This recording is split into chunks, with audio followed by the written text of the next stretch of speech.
अथ श्री बृहस्पतिवार व्रत कथा। बृहस्पति देव की कथा। भारतवर्ष में एक प्रतापी और दानी राजा राज्य करता था। वह नित्य गरीबों और ब्राह्मणों की सहायता करता था। ये बात उसकी रानी को अच्छी नहीं लगती थी। वह ना ही गरीबों को दान देती, ना ही भगवान का पूजन करती थी, और राजा को भी दान देने से मना किया करती थी। एक दिन राजा शिकार खेलने वन को गए हुए थे, तो रानी महल में अकेली थी। उसी समय बृहस्पति देव साधु वेश में राजा के महल में भिक्षा के लिए गए और भिक्षा मांगी। रानी ने भिक्षा देने से इनकार किया और कहा, हे साधु महाराज, मैं तो दान पुण्य से तंग आ गई हूँ। मेरा पति सारा धन लुटाते रहते हैं। मेरी इच्छा है कि हमारा धन नष्ट हो जाए, फिर ना रहेगा बांस, ना बजेगी बांसुरी। साधु ने कहा, देवी, तुम तो बड़ी विचित्र हो।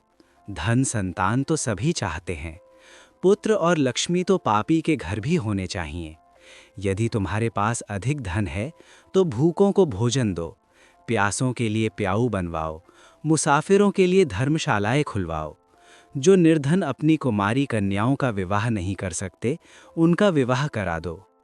ऐसे और कई काम हैं जिनके करने से तुम्हारा यश लोक परलोक में फैलेगा।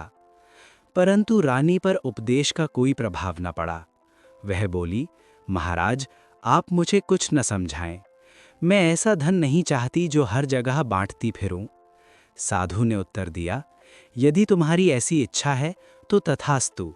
तुम ऐसा करना कि बृहस्पतिवार को घर लीप कर पीली मिट्टी से अपना सिर धोकर स्नान करना, भट्टी चढ़ाकर कपड़े धोना। ऐसा करने से आपका सारा धन नष्ट हो जाएगा। इतना कहकर वह साधु महाराज वहां से आलोप हो गए। साधु के कहे अनुसार बातों को पूरा करते हुए रानी को केवल 3 बृहस्पतिवार ही बीते थे कि उसकी समस्त धन संपत्ति नष्ट हो गई। भोजन के लिए राजा का परिवार तरसने लगा। तब एक दिन राजा ने रानी से बोला कि हे रानी, तुम यहीं रहो, मैं दूसरे देश को जाता हूँ, क्योंकि यहाँ पर सभी लोग मुझे जानते हैं, इसलिए मैं कोई छोटा कार्य नहीं कर सकता। ऐसा कहकर राजा परदेश चला गया।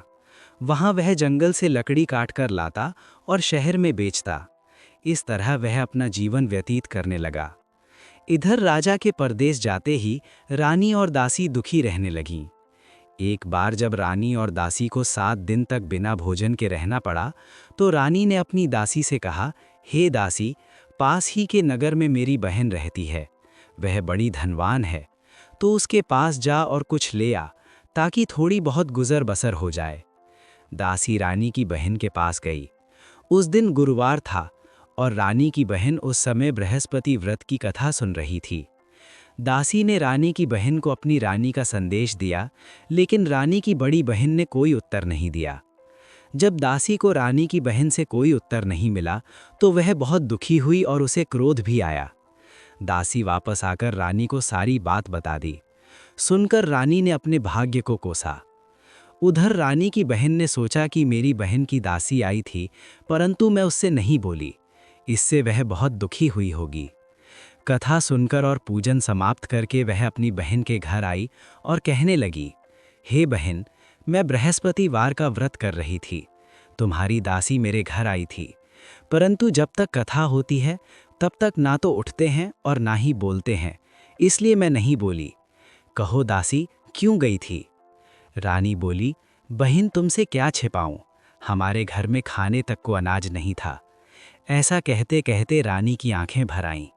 उसने दासी समेत पिछले 7 दिनों से भूखे रहने तक की बात अपनी बहन को विस्तार पूर्वक सुना दी। रानी की बहन बोली, देखो बहन, भगवान बृहस्पति देव सबकी मनोकामना को पूर्ण करते हैं। देखो, शायद तुम्हारे घर में अनाज रखा हो।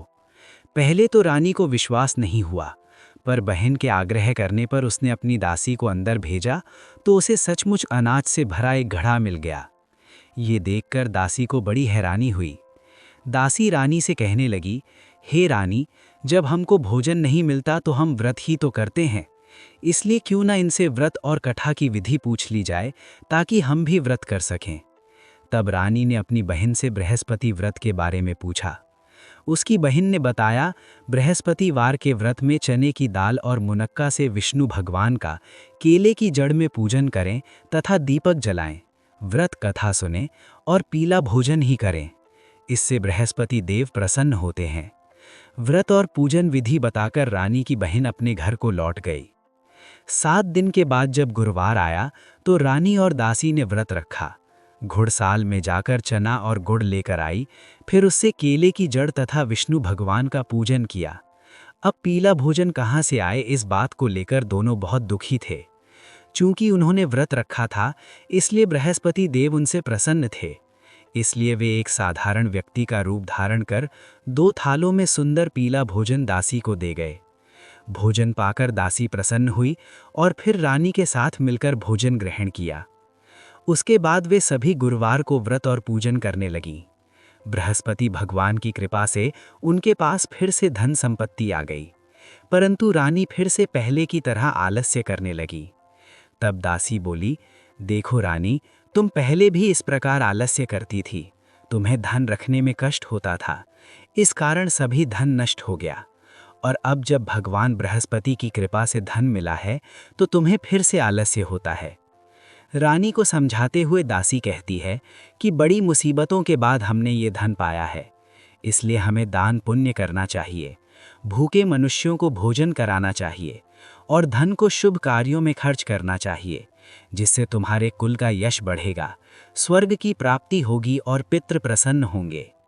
दासी की बात मानकर रानी अपना धन शुभ कार्यों में खर्च करने लगी, जिससे पूरे नगर में उसका यश फैलने लगा। बृहस्पतिवार व्रत कथा के बाद श्रद्धा के साथ आरती की जानी चाहिए। इसके बाद प्रसाद बांटकर उसे ग्रहण करना चाहिए। एक दिन राजा दुखी होकर जंगल में एक पेड़ के नीचे आसन जमाकर बैठ गया। वह अपनी दशा को याद करके व्याकुल होने लगा। बृहस्पतिवार का दिन था। एकाएक उसने देखा कि निर्जन वन में एक साधु प्रकट हुए। वह साधु वेश में स्वयं बृहस्पति देव थे। लकड़हारे के सामने आकर बोले, हे लकड़हारे, इस सुनसान वन में तू चिंतामग्न क्यों बैठा है? लकड़हारे ने दोनों हाथ जोड़कर प्रणाम किया और उत्तर दिया, हे महात्मा जी, आप सब कुछ जानते हैं, मैं क्या कहूँ?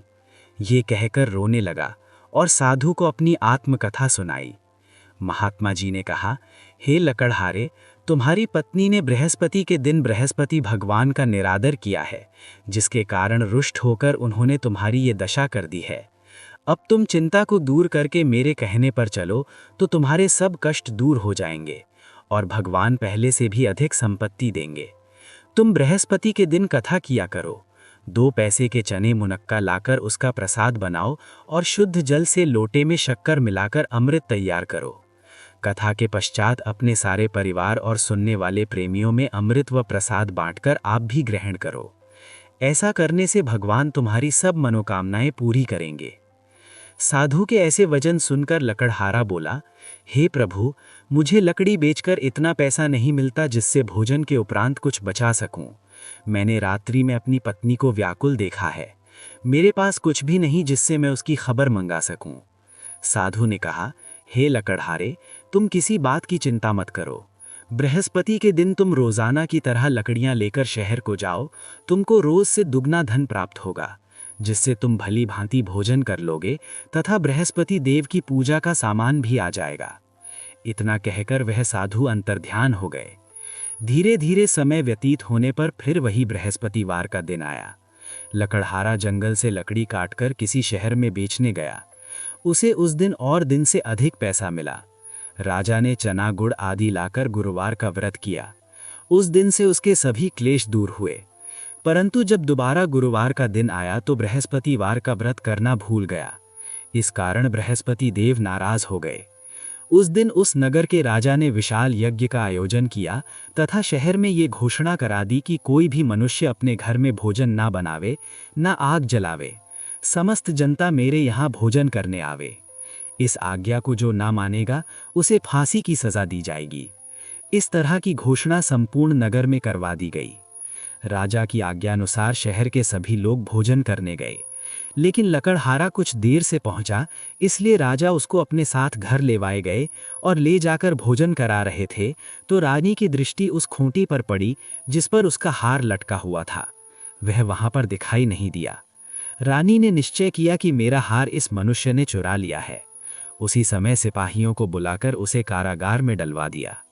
जब लकड़हारा कारागार में पड़ गया और बहुत दुखी होकर विचार करने लगा कि ना जाने कौन से पूर्व जन्म के कर्म से मुझे ये दुख प्राप्त हुआ है, और उसी साधु को याद करने लगा जो कि जंगल में मिला था। उसी समय तत्काल बृहस्पति देव साधु के रूप में प्रकट हुए और उसकी दशा को देखकर कहने लगे, अरे मूर्ख, तूने बृहस्पति देव की कथा नहीं करी, इस कारण तुझे दुख प्राप्त हुआ है। अब चिंता मत कर, बृहस्पति के दिन कारागार के दरवाजे पर 4 पैसे पड़े मिलेंगे। उनसे तू बृहस्पति देव की पूजा करना, तेरे सभी कष्ट दूर हो जाएंगे। बृहस्पतिवार के दिन उसे 4 पैसे मिले। लकड़हारे ने कथा कही।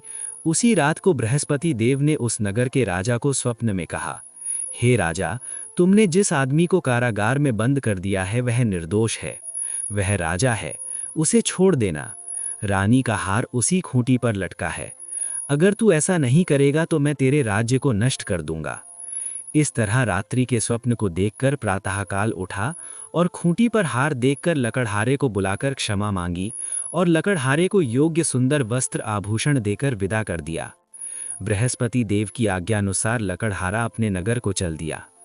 राजा जब अपने नगर के निकट पहुंचा तो उसे बड़ा आश्चर्य हुआ। नगर में पहले से अधिक बाग, तालाब, कुएं तथा बहुत सी धर्मशाला, मंदिर आदि बन गई हैं। राजा ने पूछा, ये किसका बाग और धर्मशाला है? तब नगर के सब लोग कहने लगे, ये सब रानी और बांदी के हैं। तो राजा को आश्चर्य हुआ और गुस्सा भी आया। जब रानी ने ये खबर सुनी कि राजा आ रहे हैं तो उन्होंने बांदी से कहा कि हे दासी, देख, राजा हमको कितनी बुरी हालत में छोड़ गए थे। हमारी ऐसी हालत देखकर वह लौट न जाएं, इसलिए दरवाजे पर खड़ी हो जा। आज्ञानुसार दासी दरवाजे पर खड़ी हो गई। राजा आए तो उन्हें अपने साथ लेवाई आई। तब राजा ने क्रोध करके अपनी रानी से पूछा कि ये धन तुम्हें कैसे प्राप्त हुआ है?